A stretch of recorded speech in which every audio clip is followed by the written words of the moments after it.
Esta semana no Top 10 da Antiguidade. Uma poderosa torre de cerco romana do tamanho da Estátua da Liberdade é usada contra uma fortaleza na montanha. Estava claro que os romanos não iam desistir de vencer de jeito nenhum. A maior cidade do mundo antigo tomada por bárbaros. Os romanos escravizaram culturas inteiras, assassinaram centenas de milhares de pessoas, mas agora estão sendo atacados. Como eles vão lidar com isso? Um cerco brutal e violento que terminou em canibalismo humano. Primeiro eles comeram os cavalos, depois os camelos, e no final acabaram comendo uns aos outros. Prontos! E a arma mais engenhosa já vista num cerco que mostra que a cavalo dado não se olha os dentes. 15 metros de comprimento, 12 metros de altura e dentro 40 soldados gregos prontos para atacar.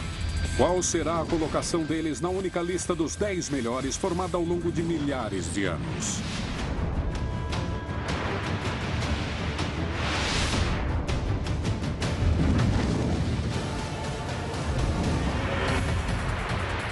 Cidades e fortalezas eram as bases do poder no mundo antigo. Elas atraíam riqueza e prosperidade, mas também eram alvos. Inimigos faziam de tudo para tomá-las. E o jeito mais efetivo de fazer isso era com cercos, cercando as cidades e cortando seus suprimentos. Enquanto tivemos cidades e fortalezas, tivemos guerras com cercos. Os que eram atacados tinham que esperar. Os invasores tinham que achar um jeito de matá-los de fome, de sede ou de fazer eles desistirem. Esta semana no Top 10, os cercos da Antiguidade. Classificados de acordo com a destruição causada. Orgulho na 10ª posição está o cerco de uma fortaleza formidável no céu.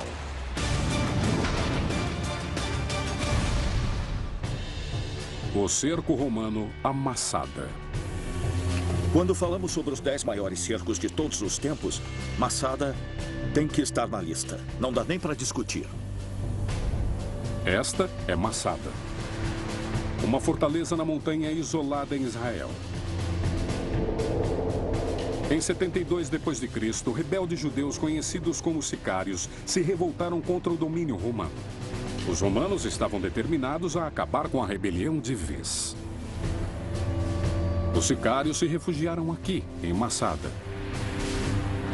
E eles pensaram ser inexpugnável. Massada é uma super fortaleza. Os sicários a tomaram e estavam usando ela contra os romanos.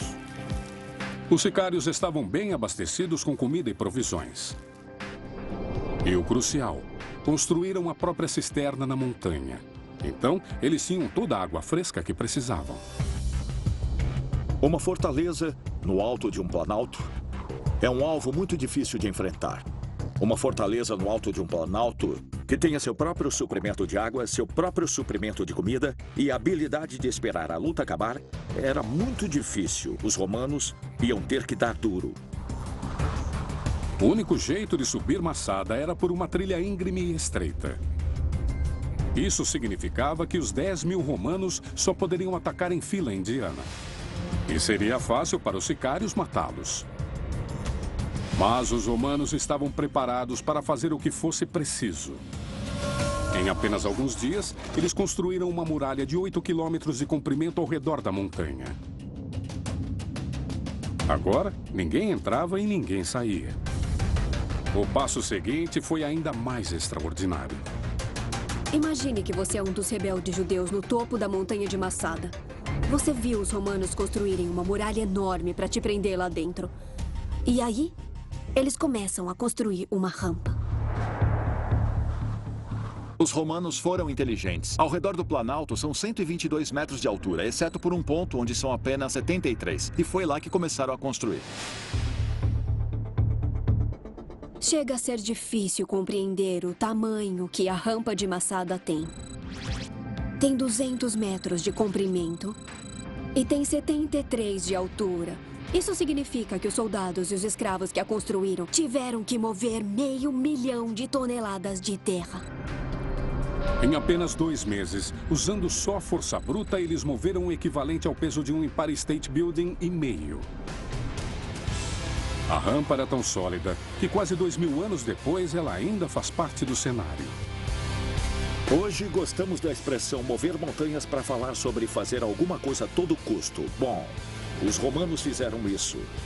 E eu acho que não existe demonstração maior da inteligência romana, da sua tenacidade e recusa de dizer não. Foi um feito incrível de engenharia. Mas os romanos ainda precisavam invadir a fortaleza.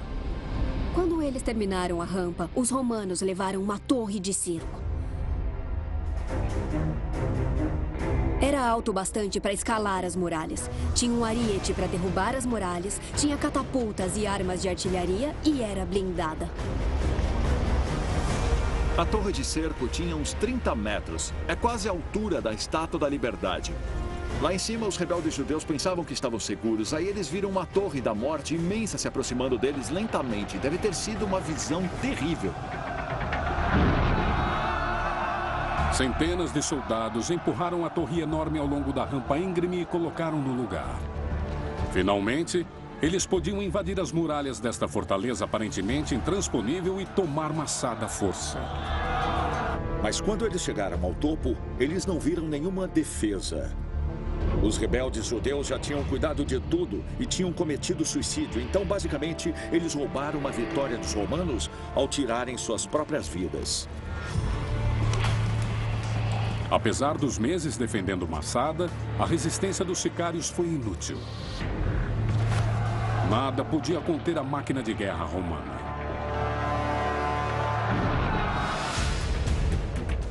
Mas 400 anos antes dos romanos moverem uma montanha, Alexandre o Grande superou isso ao transformar o mar em terra firme. Em nono lugar, o cerco a Tiro. Não importa o assunto, não importa a lista. Se estamos falando de história militar da antiguidade, Alexandre o Grande vai aparecer. No quarto século antes de Cristo, Alexandre o Grande estava a todo vapor. Ele tinha tomado o controle de toda a Grécia. Seus próximos alvos eram a Pérsia e os reinos do Oriente. Vamos pegá-los! Mas havia uma fortaleza numa ilha em seu caminho. A cidade fenícia de Tiro, na costa do Líbano moderno. Alexandre o Grande é aclamado como um dos maiores líderes militares de todos os tempos, mas quando ele tentou atacar a base naval de Tiro, as coisas não foram nada bem para ele. E se você conseguiu fazer o Alexandre parecer um amador, você merece o seu lugar entre os 10 melhores. O primeiro passo de Alexandre foi enviar diplomatas para negociar a rendição da cidade. A resposta fenícia foi pegar toda a delegação e atirá-los das muralhas de 60 metros da cidade. Nem preciso dizer que Alexandre não ficou feliz com isso. Ele decidiu tomar a cidade à força. Mas Alexandre não tinha uma marinha. Então, como ele fez um cerco em uma cidade numa ilha a 800 metros do continente? Simples. Ele transformou o mar em terra firme. Alexandre exigiu que uma ponte fosse construída para passar pela água e, numa jogada genial, mandou derrubarem as construções na costa para construir a ponte que tinha 900 metros de comprimento e 60 de largura.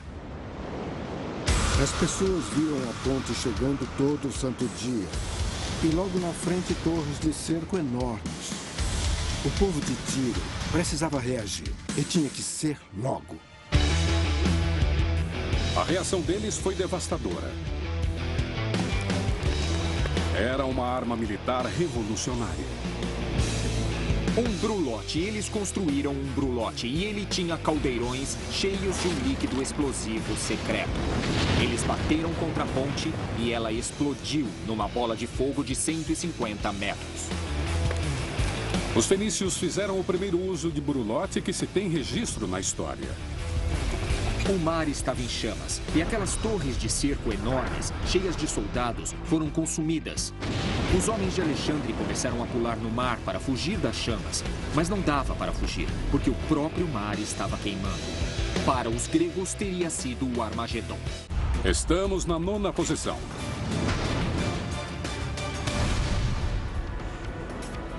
Em 332 a.C., Alexandre o Grande estava sitiando a cidade-ilha fenícia de Tiro, no Mediterrâneo. Mas a estratégia dele para atacar enviando poderosas torres de cerco ao longo de uma ponte construída por seus homens tinha ardido em chamas com o brulote explosivo dos fenícios. Alexandre não tinha uma marinha própria. Então chamou seus aliados e reuniu uma força naval capaz de montar um ataque marítimo. Alexandre levou seus navios até as muralhas da cidade e as golpeou com arietes. O povo de Tiro, eles tentaram de tudo, areia quente, óleo fervendo, pedras, mas no final, aqueles arietes, eles estavam atravessando e desistiram. O cerco a Tiro levou meses para Alexandre. Meses batendo, martelando e construindo. Então, quando ele entrou na cidade, pode apostar que ele estava irritado. Agora, se vai resistir a Alexandre o Grande e queimar seus homens vivos, é melhor não perder tempo. Tiro tinha feito isso com as tropas dele, mas também tinha cometido o pior dos pecados, que era fazer Alexandre perder tempo. Alexandre o Grande tinha sempre um bom cronograma para conquistar todo o mundo. Então, quando ele rompeu as muralhas, eles iam ter que pagar caro. 6.000 foram mortos imediatamente e 2.000 foram crucificados. As mulheres e crianças foram poupadas, mas foram vendidas como escravas. Foi brutal. Agora, mestre da terra e dos mares, ele invadiu a Pérsia, criando um dos maiores impérios do mundo. Invicto na batalha, a história se lembra dele como um dos generais mais bem-sucedidos que o mundo já viu. A seguir na nossa lista, outra batalha de Golias contra Davi. O maior inventor do mundo antigo pode mesmo ter criado um raio da morte? E um canhão de vapor centenas de anos antes da descoberta da pólvora. Em 8º lugar, o cerco a Siracusa. No 3º século a.C., o reino de Siracusa, na ilha de Sicília, enfrentava uma nova e assustadora ameaça. A ilha produzia uma grande quantidade de grãos, o que chamou a atenção de Roma. Era exatamente o que Roma queria para alimentar sua população crescente. Siracusa está no caminho da expansão do Império Romano. Um império que está engolindo todas as cidades-estados e países do Mediterrâneo. Roma está levando consigo um exército profissional e 60 navios de guerra de ponta. Siracusa está sendo atacada pela maior potência do mundo. Siracusa foi vista como um alvo fácil. Mas os romanos iriam se surpreender. Siracusa tinha uma arma secreta. Um homem, um gênio chamado Arquimedes. Arquimedes era um cientista que inventou armas assustadoras que podiam ser usadas contra os romanos. Na muralha da cidade, a garra de Arquimedes agarrava navios inimigos e arrancava-os da água. Uma equipe de homens conseguia erguer um navio de 60 toneladas com ela. E esta nem foi a sua invenção mais extraordinária. Tem uma história de que Arquimedes inventou um canhão que atirava projéteis movido apenas a vapor. Se isso for verdade, significa que ele antecedeu qualquer outro tipo de canhão por centenas de anos. E o mais incrível, esta pintura do século XIV sugere que Arquimedes teria criado um raio da morte. Um raio laser mortal que usava a energia do Sol. Nós não sabemos bem como ele criou esta superarma, mas temos certeza que foi milhares de anos à frente de seu tempo. Ninguém mais tinha nenhum tipo de laser ou raio da morte. Nós sabemos que os romanos ficaram apavorados com as invenções de Arquimedes. Dizem que os generais e soldados se desesperavam quando ficavam sabendo que havia mais invenções a caminho. Confiantes em suas defesas, os siracusanos ficaram presunçosos, o que deu aos romanos uma oportunidade perfeita para atacar. O povo de Siracusa ficou confiante demais, comemorando. Foram pegos totalmente de surpresa. Quando os romanos finalmente invadiram, eles tinham visto tantos soldados companheiros serem mortos pelas invenções de Arquimedes que estavam furiosos e fizeram um massacre. E isso resultou em 10.000 mortes. E os sobreviventes foram vendidos como escravos. O combate é assim. São as regras da batalha. Quando você vence, você vence. Mas os romanos não ficaram satisfeitos tomando apenas a cidade. Eles queriam capturar a mente genial por trás das armas super avançadas. Mandaram os soldados encontrarem e capturarem Arquimedes vivo. Arquimedes estava em casa e ele estava tão ocupado com um problema matemático que quando os soldados invadiram a casa, ele não disse quem ele era. Ele mandou eles saírem porque ele estava ocupado e não queria ser perturbado. O que significou que eles mataram ele na hora. E significa que nós perdemos uma das maiores mentes que o mundo antigo já nos deu. Não sabemos se as armas de Arquimedes tiveram um impacto maior no psicológico ou no físico. Talvez uma combinação dos dois. A questão é que elas deram a Siracusa uma vantagem tão grande na luta que ela entrou na nossa lista. De armas de ficção científica, a crucificação em massa. O próximo cerco da nossa lista transforma uma cidade sagrada numa terra desolada, genocida. Em 7º lugar, o cerco romano a Jerusalém. Os romanos podiam ser seus melhores amigos ou seus piores inimigos. E você não queria deixar eles com raiva, porque você podia esperar uma reação extrema. Uma reação como o genocídio, e foi exatamente o que aconteceu em Jerusalém. Foi um dos cercos mais sangrentos da história. Mas que final terrível teriam aqueles que contrariassem os romanos?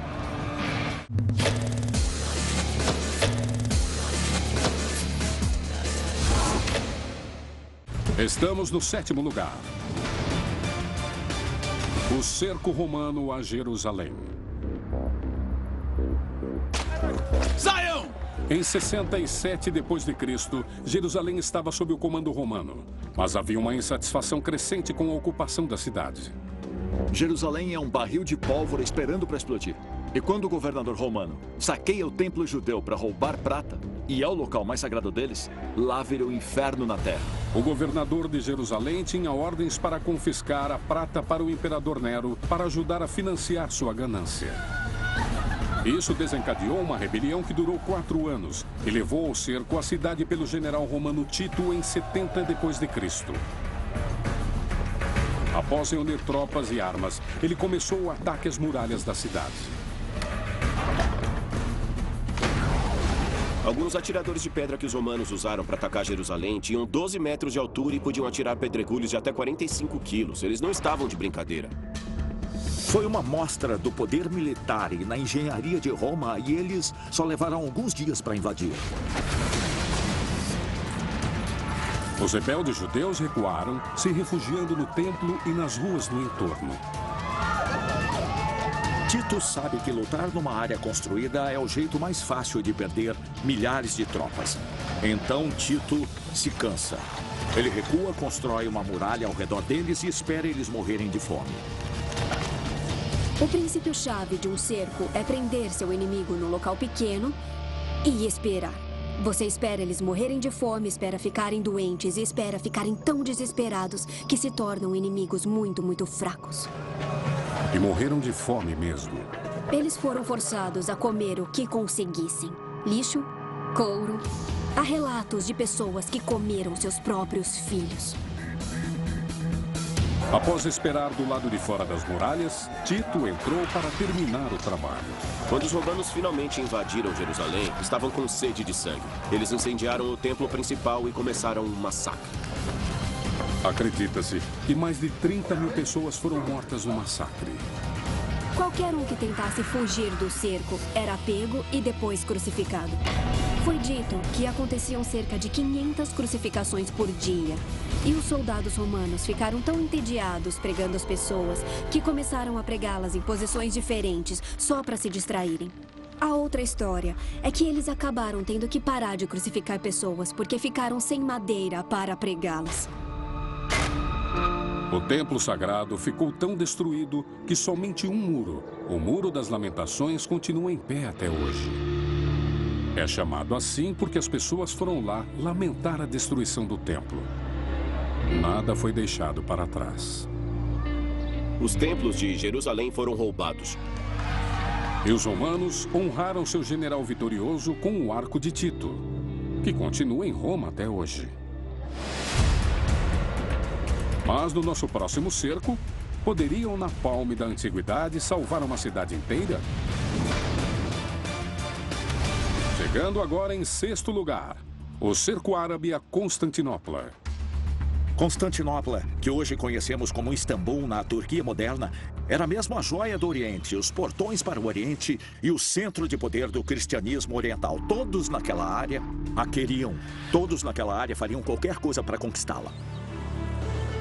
No 4º século depois de Cristo, Constantinopla tornou-se a capital do Império Romano, fazendo dele o maior poder do mundo. Era protegida pelas melhores fortificações do mundo antigo. Não só uma muralha, mas uma muralha dupla, com mais de 12 metros de altura e 3 de espessura. Mas em 717 d.C., a cidade enfrentou seu maior desafio. Uma enorme força invasora árabe estava atacando Constantinopla pelo mar e pela terra. As tropas de Constantinopla estavam com uma desvantagem de 10-1, mas eles usaram estratégias de guerrilha e saquearam as frentes árabes, levando os suprimentos que precisavam. Quando os navios árabes com os mantimentos chegaram, foi a vez do fogo líquido. Fogo líquido. A arma secreta de Constantinopla, também conhecida como fogo grego. Foi um inferno líquido. Tão efetivo porque não podia ser apagado com água. Os ingredientes eram secretos e são um mistério até hoje. Relatos sobre o fogo grego mostram que era a maior arma do terror. Um líquido que queimava na água. Era lançado num jato a cerca de 45 metros, acompanhado por fumaça e sons de trovão. Devia ser absolutamente assustador. Escritos antigos descrevem como ele destruiu os navios árabes. A isso se seguiu a derrota do exército na terra. O inverno foi particularmente brutal e os árabes ficaram sem comida. Primeiro eles comeram os cavalos, depois os camelos e no final eles acabaram comendo uns aos outros. Os árabes chegaram a Constantinopla com cerca de 210 mil homens e 2.500 navios. Mas a defesa de Constantinopla foi tão grande e tão feroz que os árabes foram forçados a admitir a derrota e voltar para casa com apenas 30 mil homens e 5 navios. É uma das perdas de maior proporção de todas as batalhas da história.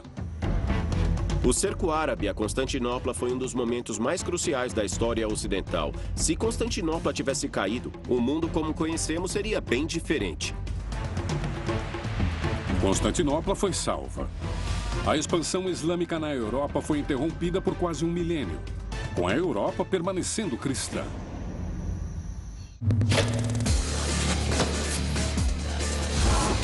Agora.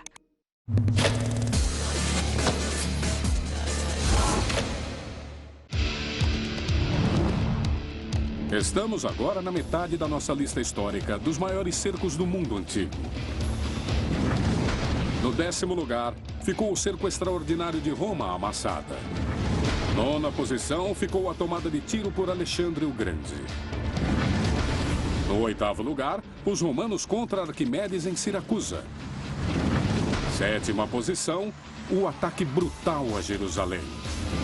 No 6º lugar, ficou o cerco árabe a Constantinopla. Mas agora estamos nas 5 melhores, e esse é o melhor momento do maior romano.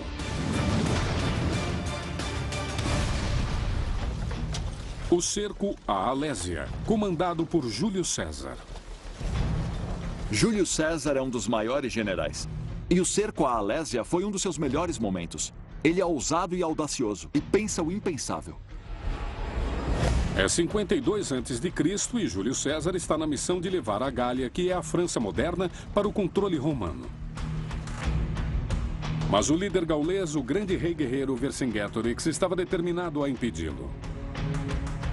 Ele e seus homens se posicionam numa fortaleza inexpugnável na colina na cidade de Alésia. 80 mil gauleses, armados até os dentes, loucos para enfrentar os romanos, estão prontos para lutar. As tropas de César chegam a Alésia. Então, Vercingetorix pede ajuda. Um enorme exército de reforços está a caminho para se juntar aos gauleses. César vai ficar com uma desvantagem de 4-1. Outros generais dariam meia volta e fugiriam, mas César decide ficar e lutar. Ele ordena um dos maiores cercos da história. As tropas de César escavam uma trincheira ao redor da fortaleza gaulesa. Ela tem 6 metros de profundidade e 40 quilômetros de comprimento. E então eles constroem sua própria fortificação murada. Uma muralha para cercar os gauleses dentro da fortaleza e uma segunda muralha externa é para proteger os homens de César do exército de reforços que se aproxima, chamado por Vercingetorix. César aguarda na área entre as muralhas. Atacar uma posição fortificada. Esta é a parte mais mortal de uma guerra com cerco. Então o que o César faz? Ele vira o jogo. Ele não dá aos inimigos outra opção senão atacar as posições fortificadas dele. É simplesmente genial. Exatamente como César previu, os gauleses atacam, mas não são páreo para os romanos bem preparados. No total, os gauleses perderam 90 mil homens contra 12 mil de César. É uma derrota esmagadora para os gauleses. A vitória neste cerco incrível permitiu que César conquistasse o resto da Gália, que agora é a França, e o Império Romano se espalhou pela Europa. De genialidade militar a brutalidade monstruosa. A seguir na nossa lista, os Cavaleiros do Apocalipse estão nos portões.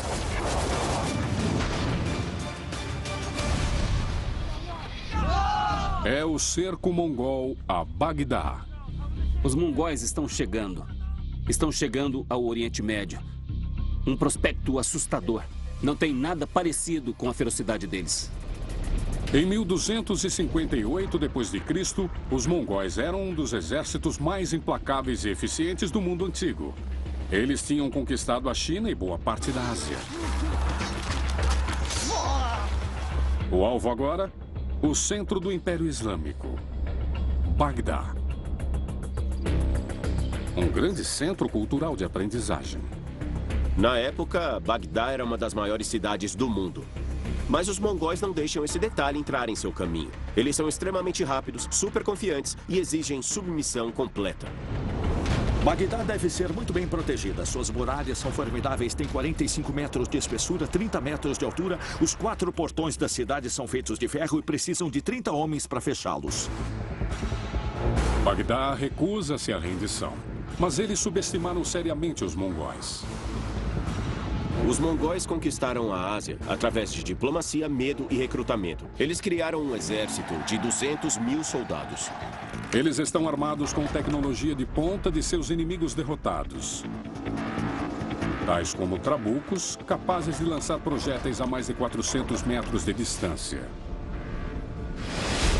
Após 6 dias de bombardeios e ataques constantes, as defesas da cidade foram rompidas. Quando os mongóis finalmente entraram na cidade de Bagdá, houve uma semana de saques. Relatos antigos afirmam que um total impressionante de 1 milhão de pessoas foram assassinadas entre as muralhas da cidade. O cheiro de morte em Bagdá era tão ruim que os mongóis tiveram que mudar o acampamento todo contra o velho. Além de assassinar milhares, eles cometeram uma das maiores atrocidades culturais da história. Eles destruíram a biblioteca de Bagdá, que uma vez abrigou a maior coleção de livros do mundo. E dizem que tantos livros foram jogados no rio que as águas correram pretas com a tinta. Textos inestimáveis e séculos de conhecimento perdidos para sempre. Podemos apenas imaginar como o mundo teria sido se não fosse por este cerco brutal.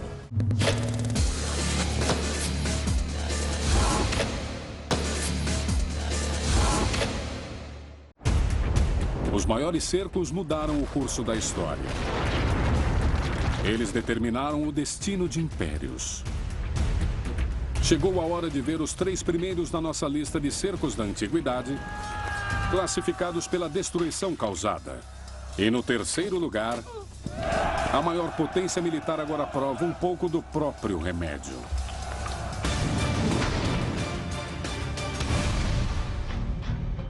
O cerco a Roma. Os romanos escravizaram culturas inteiras, assassinaram centenas de milhares de pessoas, mas agora Roma está cercada. Estão sendo atacados. Como vão lidar com isso? Em 408 d.C., o Império Romano tinha ficado tão grande que Constantinopla governava a metade oriental, enquanto Roma permaneceu como a capital do Império Ocidental. Era simplesmente impensável ele cair. Mas estava ameaçado pelo rei bárbaro Alarico, que queria suas terras, poder e dinheiro. Junto com sua tribo germânica, os visigodos, ele marchou para a cidade. As muralhas de Roma, com 15 metros de altura, 3 metros de espessura e uma circunferência de 19 quilômetros, os romanos pensaram que eram inexpugnáveis, mas os visigodos tinham um plano. Eles viraram a engenharia romana contra si própria. Eles cortaram os aquedutos, cortaram o suprimento de água. Eles impediram que a comida entrasse na cidade. Então, a antes grande cidade de Roma estava morrendo de fome lentamente. O imperador romano Honório foi forçado a pagar grandes quantias de dinheiro a Alarico para interromper o cerco. Nós acreditamos que o montante pago a Alarico estava no patamar de 100 milhões de dólares. E quando lhe questionaram o que tinha restado ao povo romano, ele respondeu: suas vidas. Roma tinha comprado a sua paz, por enquanto. Mas 2 anos depois, Alarico voltou querendo mais. Os visigodos invadem a cidade. Eles roubam tudo e qualquer coisa que tenha valor. Na sua história de 800 anos, a cidade de Roma nunca tinha caído diante de um inimigo. Até agora. Isso criou um choque muito grande no mundo do Mediterrâneo. O que você está vendo aqui é o começo do fim da Roma Ocidental. O Império Romano Ocidental caiu. A Europa foi mergulhada na Idade das Trevas. E tamanha cultura e civilização não voltou a ser vista por 1000 anos. Mas isso não foi nada comparado ao nosso próximo cerco épico. Operações secretas na antiguidade. A maior missão de infiltração há milhares de anos.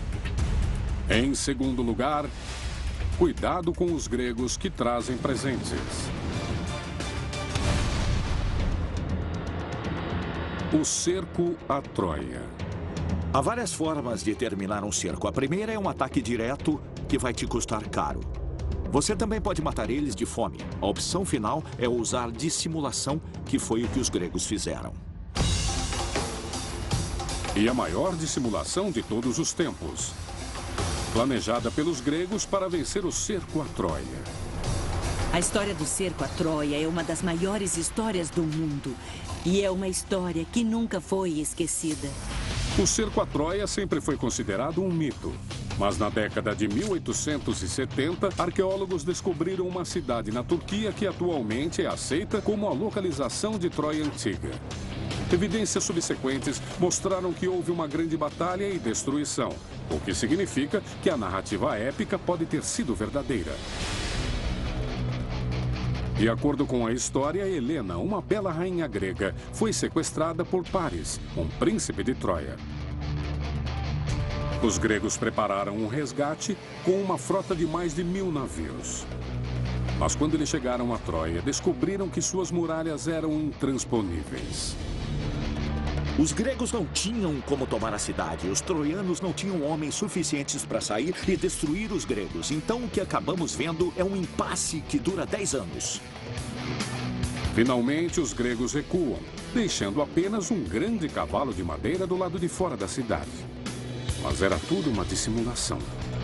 O cavalo de Troia é indiscutivelmente a máquina de cerco mais famosa da nossa história. 15 metros de comprimento, 12 metros de altura e dentro 40 soldados gregos prontos para atacar. A força mental desses caras devia ser incrível. É como um soldado moderno numa missão secreta num helicóptero. Esses caras eram fuzileiros navais da antiguidade.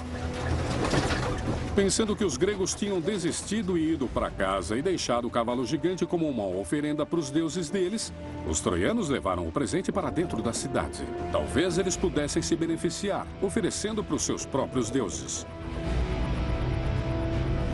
A Após esperar pacientemente a calada da noite, os soldados gregos saíram, mataram os guardas troianos e esperaram pelo resto do seu exército, que navegou de volta em segredo. Os gregos voltaram e seus soldados deixaram eles entrarem pelos portões. Os troianos foram exterminados e a cidade de Troia foi destruída. O cerco e o sequestro da rainha grega terminaram.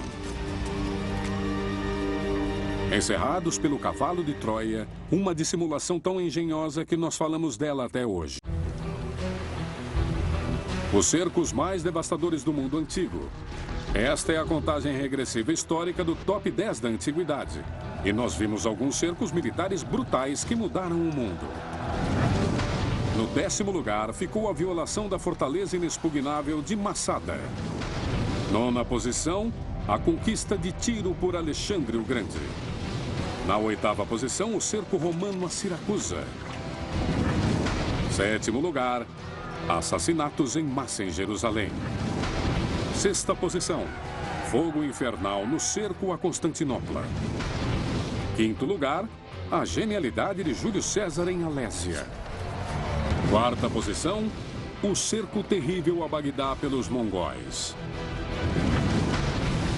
E no 3º lugar, os saques em Roma. 2ª posição, a dissimulação dos gregos em Troia. Mas existe um cerco mais devastador do que todo o resto. Um apocalipse antigo que terminou na destruição total de uma cidade e derrubou um império. O cerco da antiguidade mais devastador de todos.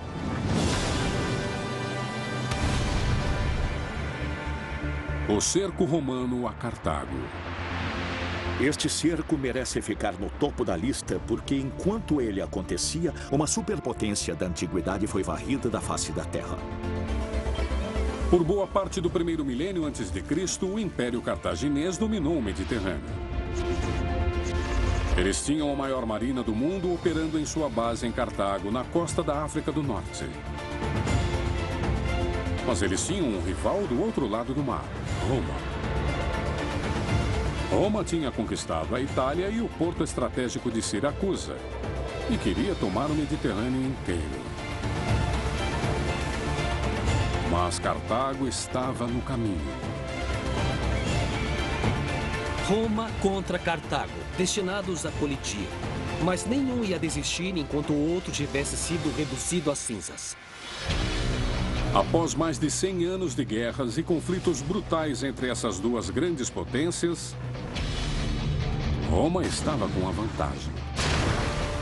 E acabou levando a luta para a própria cidade de Cartago. Eles exigiram uma rendição absoluta. Em 149 a.C., 80 mil tropas romanas chegam e mandam a população horrorizada abrir os portões. Eles se recusam e o cerco a Cartago começa. Cartago era protegida por 37 quilômetros de muralhas. Para botar isso em perspectiva, naquela época, Roma era protegida por apenas 8 quilômetros. Estas muralhas de 13 metros de altura fizeram de Cartago a cidade mais fortificada do mundo na época. Eles eram tão grandes que 20 mil homens cartagineses viviam dentro deles, junto com 300 elefantes de guerra. A própria cidade foi transformada numa fábrica de armas gigante. Todos os cidadãos foram chamados. As mulheres até doavam seus cabelos para fazer corda para as catapultas. Numa questão de meses, eles criaram um arsenal enorme para defender a cidade. Eles resistiram por 3 anos, mas finalmente os romanos invadiram. Cartago é do tamanho de Manhattan, mas é densamente povoada. E 500 mil pessoas estão amontoadas naquele espaço. Então os romanos em cada esquina lutam contra pessoas desesperadas por suas vidas. Não há linha de frente. É um cerco num nível totalmente diferente. Brutal, implacável, com todos envolvidos. Os romanos levaram 7 dias para tomar o controle da cidade. Então, a ordem foi dada. Destruam-na. Cartago queima por 17 dias. O calor é tão intenso que consome construções e suga as pessoas para o inferno. Não é guerra, é genocídio. E os romanos não estão aqui só para matar os cartagineses. Estão aqui para erradicar sua memória. Da população de 500 mil de Cartago, só 50 mil sobreviveram. E eles foram vendidos para uma vida dura de escravidão. A morte ou escravização de uma população inteira. Uma cidade destruída. Uma cidade não existia mais. Foi aniquilação total. Por causa da vitória nesse cerco, Roma se torna o poder dominante pelos séculos seguintes. Eles influenciariam nosso mundo moderno mais do que qualquer outra civilização antiga. O cerco romano a Cartago tem que ficar em primeiro lugar.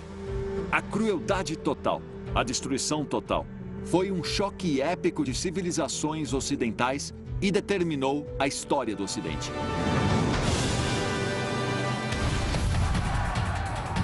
Os megacercos da antiguidade causaram destruição em massa e a aniquilação de milhões. Cidades antigas magníficas e populações inteiras foram devastadas. Eles mudaram o curso da história. E o sucesso ou fracasso desses cercos moldaram o mundo como o conhecemos hoje.